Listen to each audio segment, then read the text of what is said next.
High বন্ধুরা, তো বাইরে হচ্ছে মুষলধারে বৃষ্টি আর আমি ভিজিয়েছি 3 বালতি জামা কাপড়।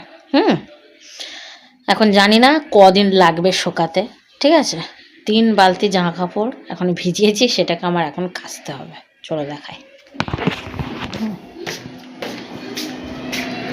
এদিকে আমার শাশুড়িমার কাজ করছে, মানে টিভি দেখা কাজ, তাই টিভি দেখছে আর আমি চলে যাই আমার কাজ করতে। ঠিক আছে, কি না জামা কাপড় কাচা ভাল লাগে না কাচতে। এই দেখো কবার জামা কাপড় ভিজে, দেখো এই 1 বালতি, 2 বালতি আর এই ছোট বালতি, মানে 3 বালতি। এখন জানি না কত ঝনমে ধরে শোকাবে। আজকে কাচ্ছি, এখন সেই সোমবার অবধি শোকাবে, মানে ছাদে সেটের তলা দিয়ে দেবো। এখন শোকাক, তো চলো বাই, জামা কাপড়গুলো কেচে নি।